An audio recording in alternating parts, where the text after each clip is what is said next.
दक्षिण मुंबई लोकसभेमध्ये भाजपचा वरचष्मा असल्यामुळे इथे भाजपने निवडणूक लढवावी अशी कार्यकर्त्यांची भावना असल्याचं नार्वेकर यांनी पुढारी न्यूज सोबत बोलताना म्हटलंय।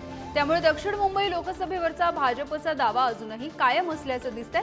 नार्वेकर यांच्यासोबत संवाद साधलाय आमचे प्रतिनिधी ओम देशमुख यांनी।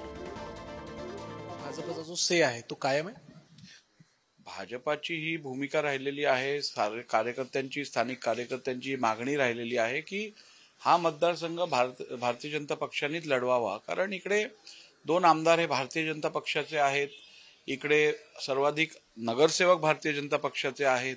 इकडे जो मतदारसंघाची रचना आपण बघितली तर भारतीय जनता पक्षाची संलग्न किंवा सहमत असणारा मतदार वर्ग मोठा आहे आणि त्यामुळे भारतीय जनता पक्षाने ही निवडणूक लढवून इथे विजय प्राप्त करावा अशी सामान्य कार्यकर्त्यांची इच्छा आहे। शेवटचा प्रश्न, परवा राज ठाकरे यांनी मनसेच्या गुढीपाडवा मेळाव्यातून महायुतीला बिनशर्त पाठिंबा देत असल्याचं जाहीर केलं होतं। त्या पाठोपाठ आज भाजपच्या काही नेत्यांनी राज ठाकरेंची भेटही घेतली आहे। तुम्ही या पाठिंब्याकडे कसं पाहता आणि दुसरं, तुम्ही राज ठाकरेंची भेट घेणार आहात?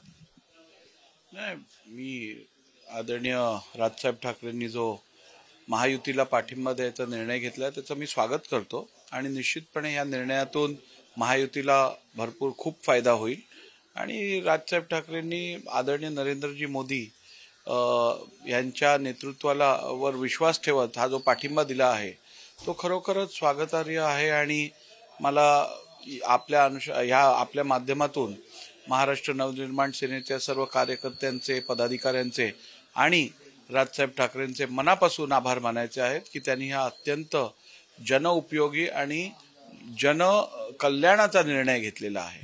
राज ठाकरेंची भेट घेणार येत्या काळात? तसं काय अजून ठरलं नाहीये। ओके, खूप खूप धन्यवाद आमच्याशी बातचीत केली। व्हिडिओ जर्नलिस्ट प्रमोद सह मी ओम देशमुख, पुढारी न्यूज।